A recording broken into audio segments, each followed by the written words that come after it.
Curling now enters the Sports Weekend spotlight.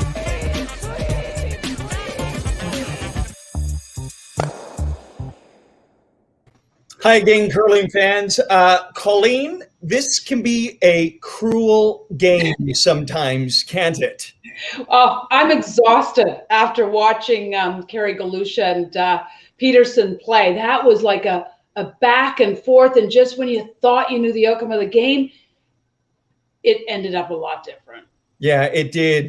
Beth Peterson and her wild card team, the third wild card team out of Manitoba, stealing the 10th, stealing the 11th. Colleen, you were watching every shot. There was a lot of communication happening on the ice. Kathy O during the timeout, and then some of the teammates talking to Galusha when she was in the hack. Galusha sharing that she maybe didn't want to throw the out turn. Take us through that moment and putting a thought in your head before you throw the rock. Well, the first thing is that Peterson's team looked extremely composed in both the 10th and 11th ends, didn't they? They just looked confident.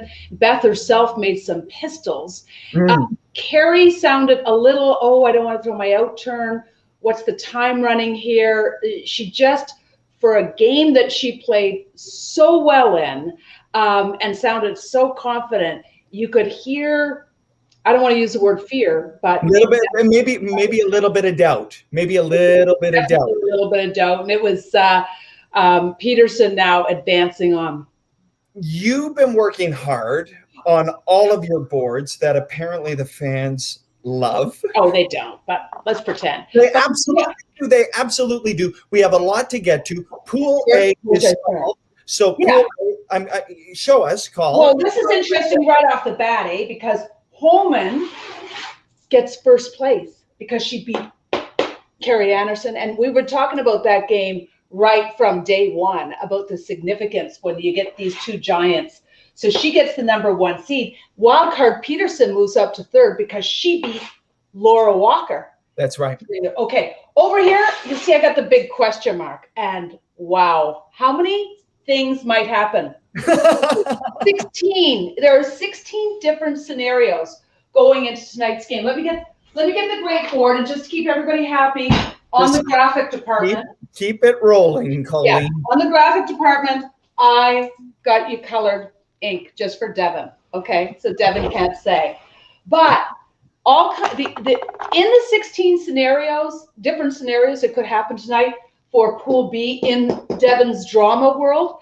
Yeah. 7 of them I'm ruling out right away because 7 of them rely on Nunavut beating Manitoba's Jennifer Jones.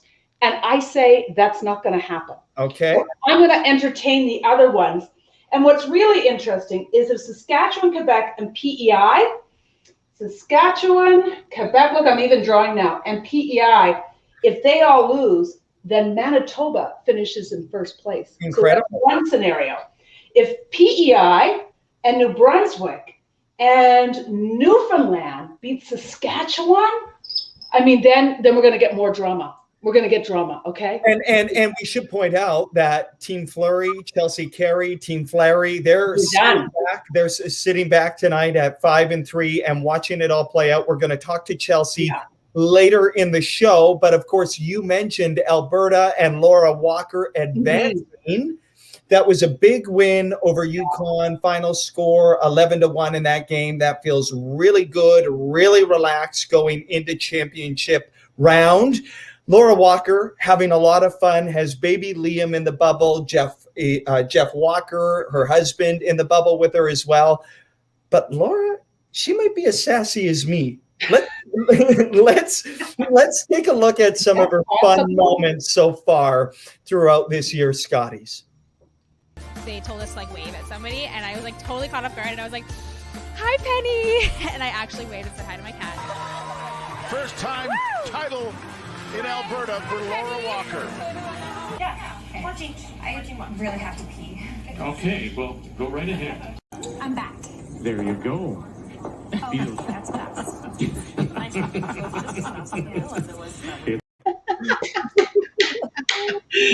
Oh, Bam, good to see you. look who's stealing the show. Look at Liam. What a perfect little baby. He's ready. Start of the show. Oh, I love that shirt. And then, Jeff, do you get a shirt like that during the Briar? I should. We'll have to get someone to make one, I guess. He's not going to be here during the Briar. He'll be watching from home. Nice. Oh, how good is that? Oh, look at that. Look, he's loving the camera, isn't he? Look out, Colleen. He's coming for our job. So is Laura, because she's just so sassy. How do you do that head move? I wish you could see Rochelle, because if you know Rochelle, you know like how you sometimes just get into that banter with her. And I think I was talking to her, but just like the stone cold face, I didn't even remember saying it until I got off the ice, and apparently Twitter knew I said it. So here we are. It happened. Who's taking care of Penny the cat? Our neighbor Colleen. So she's got Penny. She's being well taken care of. Perfect. Hey, Laura, congratulations on advancing to the championship round. How are you feeling? How's the team feeling? Obviously, breathing a sigh of relief tonight, moving into the championship round. Yeah, I think we're getting there. Today's game obviously was a lot better played. We were just inconsistent throughout the first 7 games, and You're on television. I think that's to be expected. We've never played with Rochelle. We haven't played together in a year, and so we're just kind of slowly figuring it out. We'd like to have a couple less losses on the scoreboard, but we're happy to be moving on, and I think that 3 or 4 losses will easily get you into the championship weekend at this point. Do you know what, Laura? That was just the best practice for keeping your focus in all the next games. You said that flawlessly while Liam's like, look at me on camera. That's what he was saying. Hey, what's it like having the baby in the bubble? I know I had a baby in a bubble, never in a bubble, sorry, but I traveled with both kids to certain events. And for me, it was a lack of sleep. But what's it like for you? Exactly that. It's busy. Like everyone else is complaining how they're bored, sitting around all day. And I'm like, you get to sit. Like, so it's busy. And like you said, a little less sleep than I'm used to getting at an event like this. But it's been good. He's starting to get used to being here and adjusting right in time for us to leave. Yeah. You know what? I can already tell that he is a curler. I mean, do you hear him calling the line? He's got it. I think he does. What happens next for you when you look forward to the? Oh, I think our interview's over. I think he wants mom. Yeah. Maybe Dad can take him in the other room, and I'll tell you. Bye, Jeff. Bye, Jeff. We'll see you at the Briar. This is real life, folks. This is what it's like. I think he bit the bottle a little too hard. He usually likes the bottle, but yeah. Okay, tell me about going to the championship pool. Boy, Jeff did an amazing job calming him down right away. Or maybe not. Championship pool. What you guys have to kind of, do you think, win out? I think so, yeah. I think you can maybe afford one more loss just because the teams coming out of pool B they're starting with a few more losses than we have. It depends a little bit on what happens tonight, but it's going to depend. Definitely not more than one more loss, but hopefully we can win our next 4. You know what? You bring up a really good point there, given the number of losses pool B are starting with. That's a really solid point. How do you feel about your play so far? Meh. Like we haven't played in a year. Like we've every evening draw that we've played, we've struggled with the ice conditions a little bit, and we just haven't adjusted as quickly as we need to. We're missing easy shots that we wouldn't miss, I think, if we were truly in mid-season form. So hopefully we can continue to be on the upward trend, because we've been making some great shots and then missing really makeable shots, and that's where we've been caught on. Yeah. What are the biggest changes? I know you were overrun. We saw the video, Laura, with emotion being at the Scotties, your first Scotties last year. There are so many changes, but what are the biggest differences at this year's Scotties? I'm looking at these skips under big shots, and you guys are in there, and it's eerily silent, and you're throwing these massive shots at a national championship. So what are the big changes you're feeling right now? I think we got used to that pretty quickly. Like you play a game in an atmosphere, and then it just kind of is what it is. I think we're a little bit sad being the hometown team that we don't get a crowd behind us. It would be really fun to hear cheering you on for a big sweep or cheering you on when you make a big shot. That would be a little bit fun. But otherwise, I mean, yeah, we can't leave the room, but it really doesn't feel that different once you're here. You kind of here, you're doing your business, and you're going to the rink, you're playing your games, you're coming back, you're getting your rest, and that part's very similar, actually. Even with Liam. Yeah. Well, there's that's. Will you watch tonight's games? Am I watching the games? Will you watch tonight's games from the other pool? Yeah, I think we will. It's always nice to watch just to see what the ice is doing. We try to keep a tabs on it, and we find each time of day has very different ice conditions. So we like to kind of keep up with if that's changed or not, and what we're seeing, if they comment on a rock, and now we're going to be playing this other pool coming up here. So if we can pick up on some opposition things, then that's helpful too. Mm-hmm. I wondered about that. We've heard a lot about the dry air in Calgary and the dry air inside the arena and the changing ice conditions. And you sort of answered it, Laura, but just talking about being able to map, because you haven't had a lot of time on the ice, and you know better than anyone how much this game is about touch. Yeah, I think we've just been caught because the games even change from pregame practice often, and it's happened enough that I think we know that, but sometimes it's hard to believe what you're seeing when you're out there. It's like, oh, but I was a little bit this or I was a little bit that. And we just need to maybe trust what we're seeing a little bit more and make changes quicker and make changes more drastically rather than creeping up on it and kind of missing that little bit here and there, like miss one the wrong way and then we can come back. And I think we'll hopefully by watching and learning, we'll get those ice conditions a little bit better. But yeah, we're getting there. How sweet is it that you get tonight off? You don't have to worry about tiebreakers, because that scenario could have played out. Yeah, we knew we had to win our last game, and because you needed actually a winning record, so 5-3 to get into a tiebreaker. Because Peterson ended up winning, we lost to Peterson, so we actually there could have been a scenario that we were in trouble and not even in a tiebreaker going 4-4. So we came out today and we really wanted to play the best game that we could play. Even though when we got a big lead, we wanted to be really, really precise so that we could take that into tomorrow. And now we get the night off and we can, chit chat and plan for our next 4 games. Yeah. Nice. I know how much you love being at the big event. And now you're into the championship round and you control your own destiny, Laura. How good does that feel? All you got to do is go out there and win. Yeah, it's nice. Like you said, it's in our hands. And I think we have a whole level of play that we haven't even come close to yet. I mean, you've watched some of our games. It's not the level of curling that we're used to playing. And so I think that's really encouraging, knowing that we made our way into the championship round with our B game, even sometimes our C+ game. And if we can bring it to B+, A-, and hopefully just keep going up from there, that we can beat all the teams here. Well, you want to save your best for the very end. So yeah, you're going in the right direction. Yeah. Awesome. Last question. We've seen Dana come out on the ice a lot.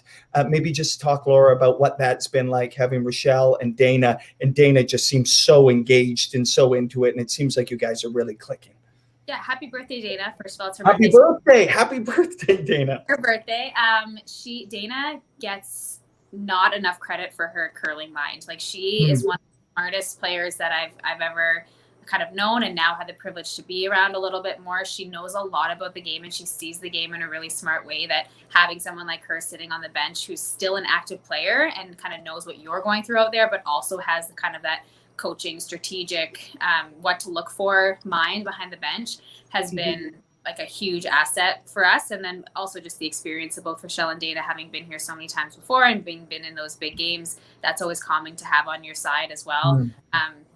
We miss Nadine a lot, but they've been great additions to our team. Awesome. Well, consider this your little break in the day right now, these last 4 minutes, because I know now you're going to do mom stuff, and that's a beautiful thing, but it's never ending never ending. No. Nice. Thanks good luck the rest of the way. Yeah. Good luck, Laura. Thank you. So sorry for the tears. Oh, he is such an adorable baby. Most of the time, yeah. Real life. Yeah. All awesome. right. Good to see you. Good luck. Okay. Yeah. Bye-bye. Thanks for joining us. That is one, you just want to just kiss that little baby. He's so cute. Well, and Colleen, you bring up a good point because I know how important your two sons are to you and how important throughout all of your curling and all of your wins, you always made the point of waving at them after the wins. And also another point, I've heard a lot of the Scotties curlers talk about when they had their first child, you were almost a better curler because you had a different perspective. That after a win and a loss, the wins weren't as great and the losses weren't as bad because you had that baby waiting for you at the end of the game. Yeah, absolutely. It totally changed your perspective. I know it made me a better curler because you kind of never want to have a quit in you. If you're going to play, you're like, I am going to show that no matter what the score, I'm going to fight on. So you knew a little bit of an example too, because everything was on television. So there was definitely that, but it gave you perspective and you realized the kids are the most important thing without a doubt. Nice. Fan segment. Let's get to In the House. I'm excited about this. We have all these connections, Colleen, and one of the great connections I've been able to make, I think it was in Edmonton during Worlds when Gushu won, that I first met Ed, and we've been in contact over Twitter, and Ed is a great sports fan and a curling fan, and he is in Edmonton, so we know who he's cheering for, and right now he joins us in the house on that curling show, and look at him. Ed, hello. You're ready to rock. You've got the hat. You've got the scarf. You're looking great. How are you? I've got the. You can't really see it, but I'm wearing the Curling Day in Canada shirt. And it's a good to go. Hat. It's a curling hat. Okay. I have to wear it. It doesn't come. I don't get a lot of chances to wear it, so bring it out. Bring it out. Absolutely. Outstanding, Ed. We just saw Laura Walker. What do you think of this year's Scotties? Because I know you've been missing the curling just as much as all of us. No, full drama, and I couldn't be happier as a fan going tonight and going into the weekend, because we know only 3 get in. Holman and Anderson are already in, so we have 6 teams going to be battling the next 2 days for one spot. I mean, you can talk. You can talk about as much as you want about percentages and ice and all that, and that's all out the window now. It's just 2 days to get that one spot. That's exciting. It is exciting, isn't it? Because this new system, this new playoff system, where you have the preliminary round and then you advance to the championship pool with the 4 teams in each pool, and then you advance to the final 3. It literally makes every game you play sort of life and death. Yeah. Love it. Yeah, Ed. So if I hear you correctly, because you and I, we banter, and I know you banter back and forth about who's advancing. You think Anderson and Holman are going through, and you're saying you're thinking that last spot is going to be a fight to the finish. Is that what I'm hearing? I think so. Yeah, it's going to be something. Ed, you talked about Curling Day in Canada. It's on Saturday. How are you going to be celebrating? How's the family doing? Because I know how much you love the game. Yeah, well, I'm going to be parked in front of the TV. Obviously, I wish I could be out on the ice throwing a few rocks. Won't lie, I really missed that. Unfortunately, my season consisted of 3 weeks back in October, so that's really unfortunate. I really miss my teammates and miss the camaraderie that all that brings. But the excitement of the Scotties, I mean, I love the Scotties for whatever reason. I find the Scotties, for me, just so much more exciting than the Brier. I mean, don't get me wrong, I love the Brier to bits as well. But I find the Scotties every single year, I've found for the last 5 years, I've always catch myself saying, wow, at the end, wow, that was the best Scotties ever. Just because I think you find the Scotties, you get a lot more unpredictability. Yeah. A lot more randomness happens. And as a fan, maybe the players don't like that, but as a fan, I just soak it all up. Yeah, if I had a nickel for every time I heard that, I'd be a millionaire. Because for some reason, because of the men's power game and being able to, you'll have a really nice end set up, and then along will come a heater, and there goes the end, and it's a blank. And you're like, oh, darn. And a lot of that's got to do with their talent. A lot of it's got to do with the quick rings and the striking bands of the rocks. But and the women, I don't know, the personality for the women kind of shines through too. But I'm biased. But listen, aren't you normally in Cancun at this time of the year? Didn't you? Yeah. This time last year, I was watching the. There you go. This time last year, I was watching the Scotties in Cancun. I actually found this one taco bar that showed the Scotties every single night. So we pretty well ate there every single night. And yeah, I mean, as the tweet says, I mean, the owner recognized me, saved my favorite spot in front of the TV, and yeah. Did they know? Actually, we met some Americans at the pool, and had dinner with them, and got them hooked on curling too. So, yeah, nice. Growing the game. You're the great curling ambassador, Ed, and you look great with the scarf. You look great with the hat. Say hi to the entire family back there. Miss you guys. I wish we could be in a rink. It's so great to see you, Ed. Well, I wish we could too. I mean, I remember the first time we met, Devin, like you said, at Worlds in Edmonton. I wasn't sure how to approach her or whatever. So, I mean, what ended up happening, I think we're in the section that was close to the media bench. And after the draw, people were wrapping up, and the place was dead quiet just because there was nothing going on. And so I saw Devin at the bench, and I think what happened, I just yelled at the top of my lungs, "Hey, Devin!" And the whole bench turned around, and he waved, I waved, and the rest is history. So, the rest is history. And here we are. Ed, awesome to see you on the show. Enjoy the drama tonight. Thanks for being on. Thank you. And Colleen, I promise we're going to get those look good, curl good T-shirts made up one day. Okay. Yes, it's a promise. Good, curl good. Awesome. Awesome. Good to see you, Ed. Take care. Take care. Awesome. Absolutely awesome. Colleen, we've got a lot to get to down the stretch, because you see right at the bottom right there. Yes. Is the word that gives me nightmares. Which one? Oh, tiebreaker. Do you really want me to say it out loud? Sorry, just said it. The possibilities in Pool B tonight, as we mentioned at the top of the show, there's 16 different possibilities that could play out tonight. And we need to bring on Al Cameron. Al Cameron from Curling Canada. He's a master at this. Why? Because all of the media drives him crazy and says, Al, what happens if this happens? So, Al, what happens if this happens tonight? So I got a document right here that has it all, and 16, and it was 256 as of the other night. So, I mean, yeah, 16 times 16, it adds up in a hurry, as you guys know. Yeah. Are you pulling your hair out yet, Al? No, it's all still there. It's hanging tough. I got to say, it's hanging tough. So it's all good. But it's you. Well, you guys have been in enough of these events, haven't you? You know exactly what I'm talking about when I say that. I should have learned a lesson a long time ago. Don't even talk about this until the 10th end of the last round robin game. Then we can address it. But until then, I'll be taking this document and just pulling one page off at a time as the results come in. So, yeah. But right now, what really comes down to is, do I get to sleep in tomorrow or not? And what are you thinking? What needs to happen for Al to be able to sleep in? Well, Colleen, you know me too well. You know that it comes down to how it affects me. And really, the eyes are on that PEI BC game tonight, right?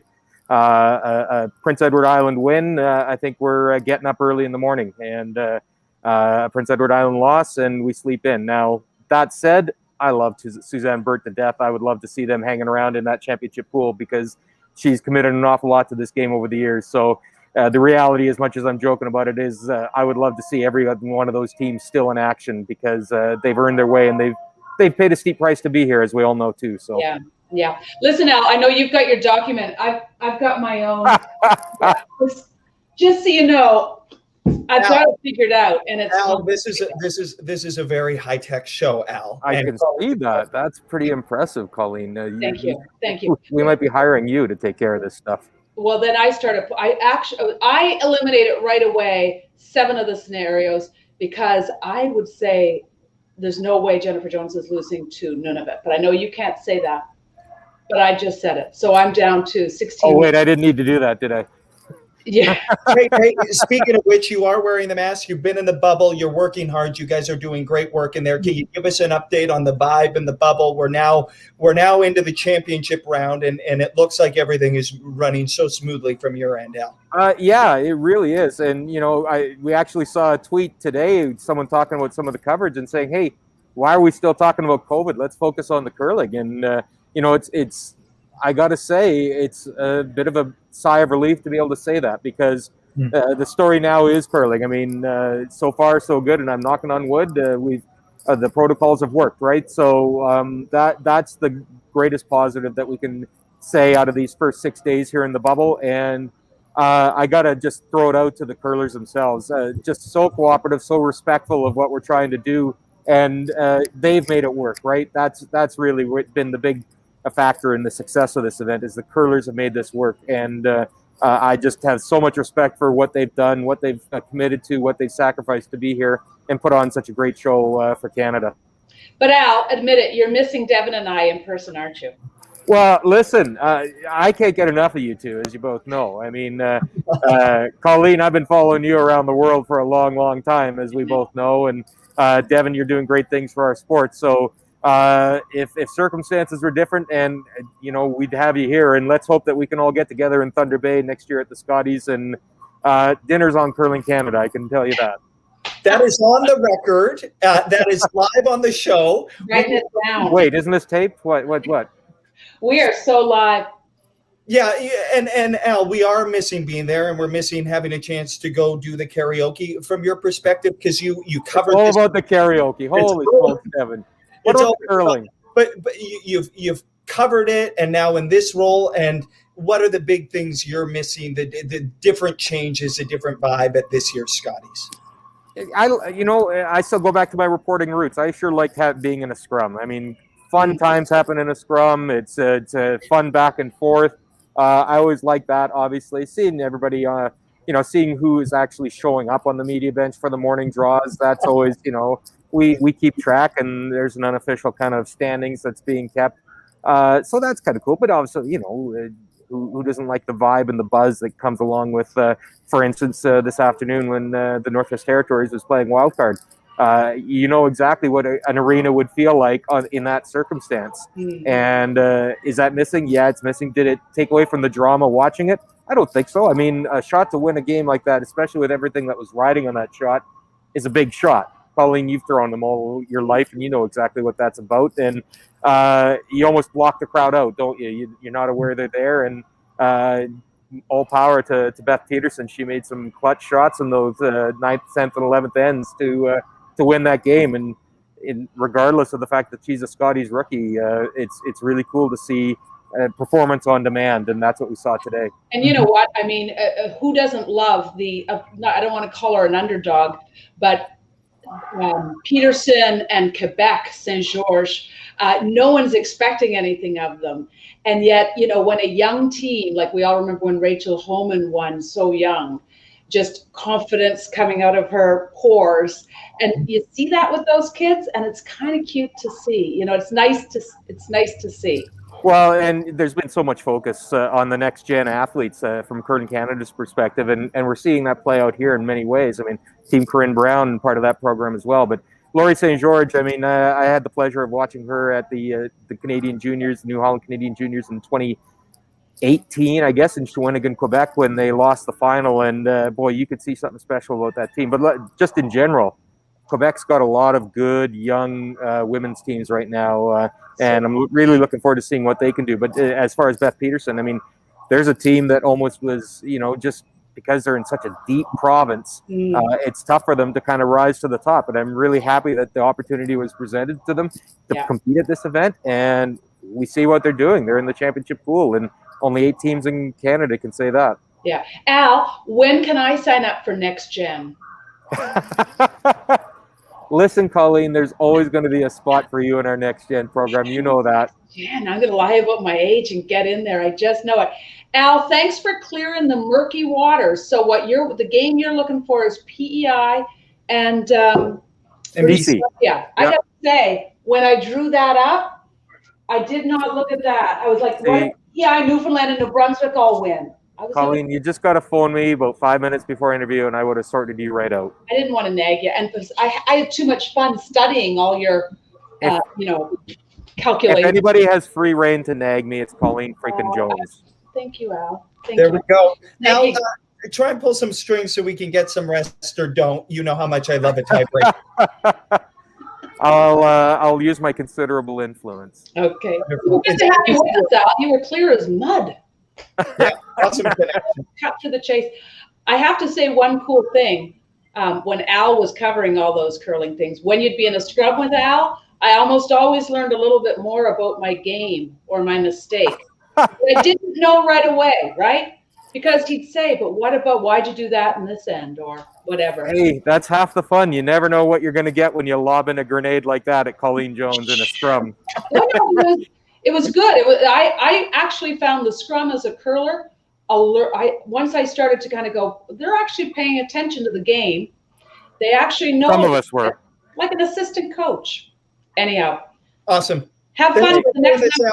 We'll nag you again. Anytime, you guys. Appreciate it. Appreciate your support. Thank you, Al. Take care. Good to see you. Okay, so now we know the scenarios. We've got teams on the ice, but we also have a team not on the ice tonight watching all of the drama play out. We started the show almost a week ago, Colleen, with Chelsea Carey, and she's back on tonight. She joins us on that curling show. And Chelsea, you get to kick back and watch it all unfold. Yeah. How does that feel? I don't know. I'm not sure if it's good or bad or what I'd rather be doing, but I mean, it is what it is. We're glad for the break. My body certainly needs it after a week of curling, after a year of not curling. So yeah, we're happy to have the night off, and yeah, I mean, wish we could have controlled our own fate a little bit more, but we're gonna hang out and watch and see what happens. But I mean, it's a timely buy, I would say. Yes. Because what are the possibilities of a tiebreaker in the morning for you? Basically, if BC wins, then there's no tiebreakers and we're straight in. If PEI wins, we play them in a tiebreaker, is my understanding of it. That's what I figured out too, Chelsea, There's a little bit of question, like, so if Jen were to lose, then that might change it. But other than that, I think that's the only other thing that could change it, unless all three of those top teams lost and there was a 5-way tie at 3 losses. I wrote it off that Jen. Yeah, I agree. I wrote it off as well. Basically, I'm thinking if PEI wins, we're in a tiebreaker, and if BC wins, we're not. Hell will freeze over before Jen loses too. Yeah, you know what? I would say that too, but then we almost did in 2019. We should have lost to Lori, actually. She made everything. She was incredible. And like, we played pretty well as a team, but she made one shot and end, and she had us dead to rights. We should have lost to her. So you never know. But yeah, I'm not banking on Jen losing. So I'm just cheering hard for BC. Well, and to that point, Chelsea, there has been some unpredictability this year. Can you tell us a little bit about what the vibe is with your team and across the sheets? Because we have seen some unpredictable play out on the ice.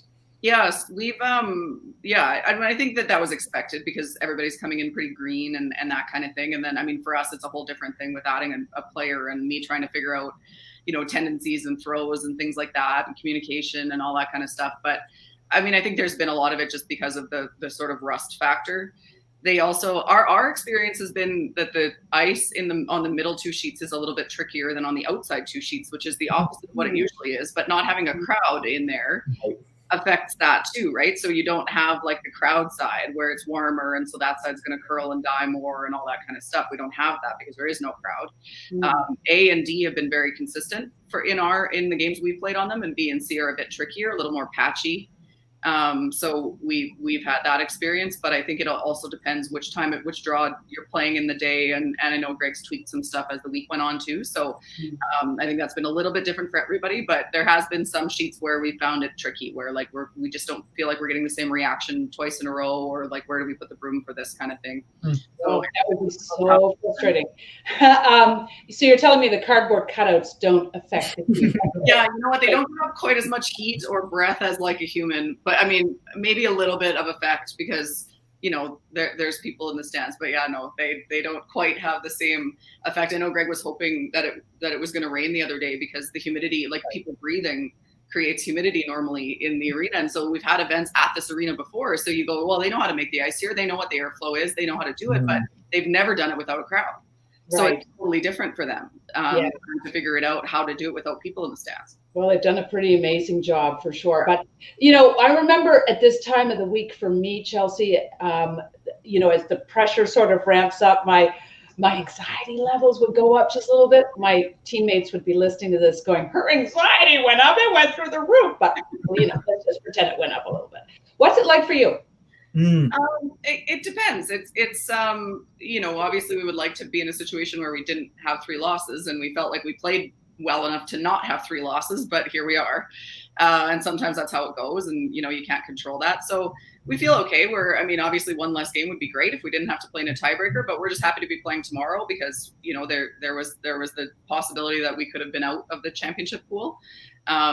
And I know the girls went through that in 2019 at the Scotties, and it wasn't a great experience. Obviously, you always want to be moving on to that next round. So we're happy to have a chance to do that, whether it's straight in or through a tiebreaker. We're just happy to be curling tomorrow. So I feel pretty good, honestly. We had a really good game this morning, solid. You know, obviously Newfoundland didn't have their best game against us, but we felt like we played really well and we managed rocks really well, and we felt confident in the ice and in the weight and the sweeping and everything. So if we can carry that forward, we think we have a pretty good chance to win some games in the next couple days. And it's really just win out.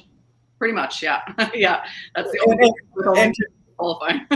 To that point, Chelsea, you always seem to elevate your game when it means more. What is it about how you relish the big moments? What is it? Because I know how much you love playing at the Scotties. You've told me about it so much. What is it about this point where you know when you're moving on, lose, you're done? Yeah, I think that having your back to the wall creates a situation where, you know, if you have a little bit of a cushion, it's easy to kind of fall into that. It's sort of like when you play a team that, you know, you're better than, and you can kind of play down to their level versus, you know, staying up and sharp like you should. I think that coming in with a better record sometimes can kind of lull you into a bit of a false sense of security where you're like, well, it's no big deal if we lose 1 or 2 games because we only have 1 loss. Where when you come in where we are, you know, you have to win them all. So you just kind of go, okay, well, if we lose a game, we're done.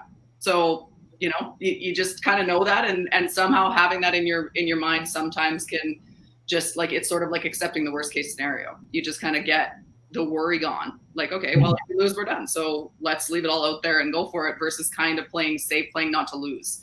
Like you have to play to win when you have no choice but to win. So it kind of forces you into the mindset that you want to be in anyways for, you know, in some cases. Yeah, absolutely. Well, good luck no matter what happens tonight. If you have to play tomorrow morning or then the next 2 games, that'll be a busy day if you have to play 3 games. Yeah, 3-game day of 10 end games after not having curled in a year is a little bit intimidating, but yeah, like I said, I mean, we're just happy for the opportunity to play tomorrow. So whatever it is, we're going to embrace whatever it is, and we're ready for either scenario, and that's all you can do. But at least you have the bye. Because if it's Bert, she's got 4 games in. Is that even 24 hours? We have the bye tonight, yeah, because she'll be playing tonight and then tomorrow and then 3 games tomorrow.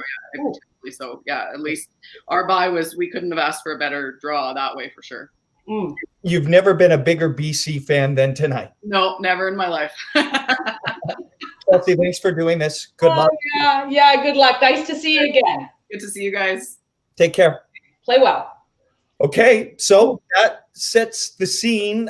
Colleen, actually, I want you to elaborate a little bit more, and we'll put up the standings, but I want you to elaborate a little bit more. You said it, your anxiety would start to sort of shoot up at this point of the week. But you seem to manage the pressure. I mean, you met the moment a lot, but isn't this a part of the Scotties where we really start to see how pressure affects these teams? Well, you know, the sports psychologist I worked with for a long time, Ken Bagnall, he used to expect me to have my anxiety up here the night of before or the morning of. And he said, but when you get on the ice, it goes away, which was true. As soon as I took that, and once I said, well, you're right. Although that took years to get there, you realize, right, being on the ice was a happy place. And that first slide always felt perfect. and the throws always felt perfect. And I think everybody is so well coached. Everybody's had their sports psychology, and everybody kind of knows how to be in the moment, and how not to get too far ahead of yourself in the game. So I really love what Chelsea said about playing down to your opponent and that mentality of 3 losses, because if we can put up the board here, like the margin for error, even at 1 loss, you've got those games in the championship round, and there are no free spaces on the bingo card now, Colleen. And so a couple of missteps with only 3 teams advancing, you could be out of this thing.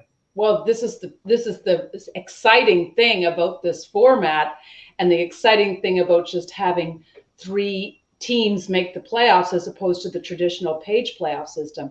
It makes every game in the round robin so urgent, so important, so dramatic. And all of those teams with 3 losses, they're now, when they move on, backs are up against the wall from the get-go. And you really can't afford to go to 4. And if you go to 4 on first day, you're like, okay, we're done.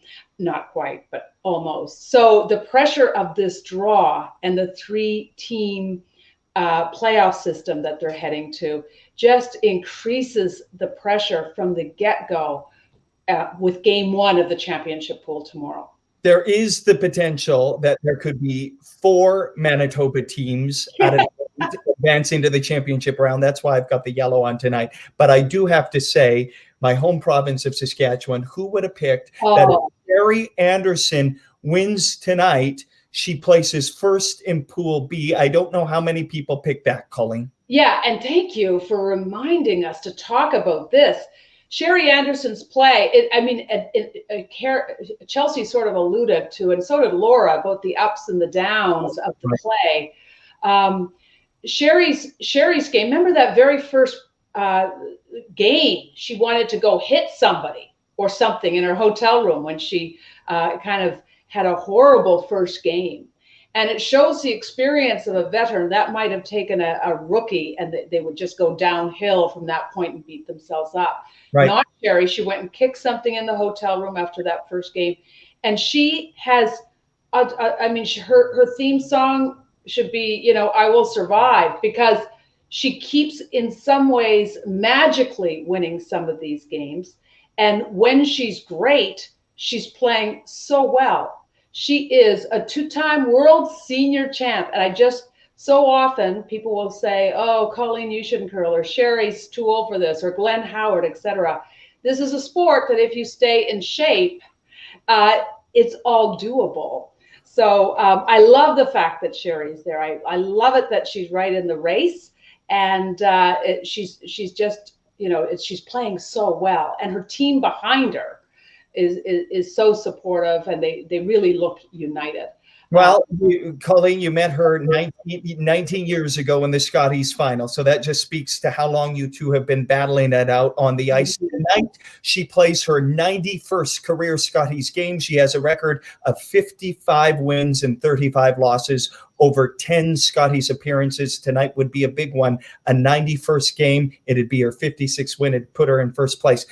Let's finish the show. One quick thing we should clarify. We got a lot of questions about the tiebreaker rule if you are at 4-4. So walk us through this, Colleen, and explain it to the audience. Well, it's good to explain it too, because you're going to see this play out at the Briar too. So the only way there's a tiebreaker is if the team has a record of over 500. So in other words, 5-3. Any teams tied at 4-4 or worse, the ties are going to be broken by head-to-head rankings first, then your LSD. So last stone draw. So I think that's a fair system. I almost think, this will get me, but you could almost do it, because that last stone draw needs to mean it should mean more than just the having hammer in the first end.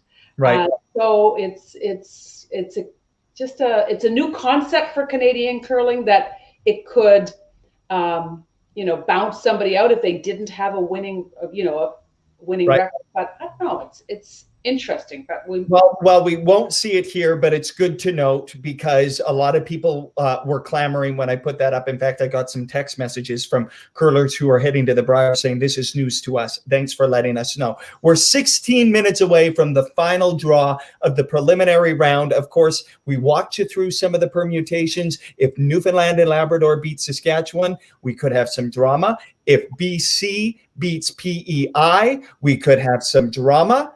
A lot of things, or Colleen, walk me through that again. If BC, are you sure? I mean, there's all kinds of. I think the crucial thing of when you think about 16 permutations, right. There's no tiebreaker.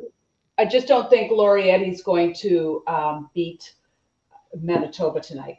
So this BC and PEI game is really important, as Al said. So PEI, if they lose, they drop to 4 losses, and then it's just really simple with these teams in, you know, no matter what.